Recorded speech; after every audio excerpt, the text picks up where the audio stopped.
on était bien informés bien avant que mon mari était suivi de faire très attention. Ça, c'était le samedi. Et depuis lors, on était dans l'attention là. On portait beaucoup attention à tout ce qu'on faisait, le lieu là où il partait et tout. C'est hier mardi, il m'a contacté via SMS. Il m'a dit, écoute, j'ai un rendez-vous avec KPC à 20 h chez lui. Dans le message, je l'ai répondu, est-ce que tu es sûr? Ça, c'était une question que je l'ai envoyée d'abord. Il m'a dit, oui, t'inquiète, ça va aller.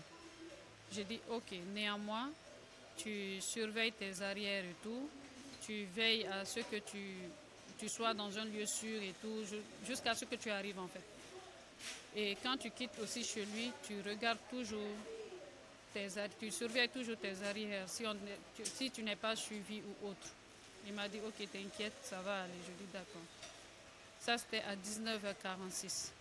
C'est après, vers 20h05, je l'ai rappelé. Ça, c'était à vive voix, on a parlé, lui et moi, au téléphone.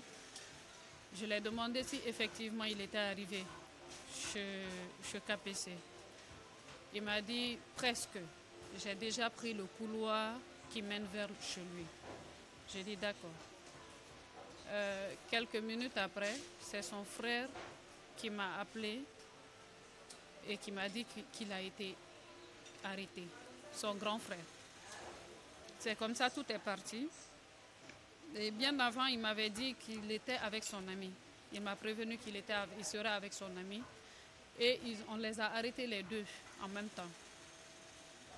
Son ami, selon ce qu'il m'a dit, qu'il a même été cagoulé et tout. Mais lui, ils n'ont pas bougé. Ils sont allés juste seulement au niveau de la route, au bord de la route. Et après, les autres ont continué avec mon mari. C'est après quelque temps, ils ont rappelé les gars avec lesquels son ami était pour lui dire qu'ils n'ont qu'à le libérer. Mais ce dernier, ils ont pris tous ses téléphones et tout. Ils n'ont rien laissé avec lui. Donc c'est comme ça, il a quitté, lui, son ami a quitté les lieux. Il est parti d'abord.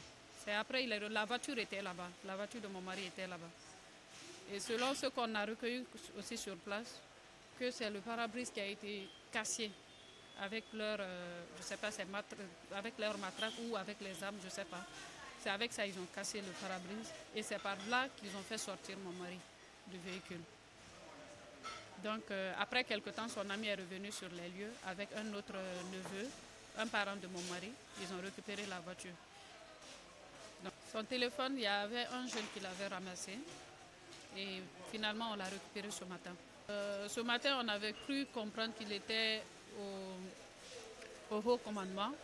Bon, rien n'est sûr d'abord. Ça, ce n'est pas une information qui a été confirmée. Pour le moment, nous restons sans réponse. Je suis sans mots. Je n'arrive pas à joindre les deux bouts, en fait. Je ne sais pas à quoi penser. Je ne sais pas. Je me dis tout. Il y a toutes les idées qui résonnent dans ma tête en même temps. Et quand je vois les enfants, c'est...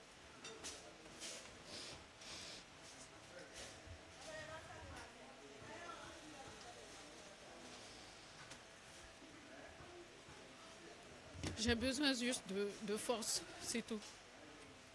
J'ai juste besoin de force.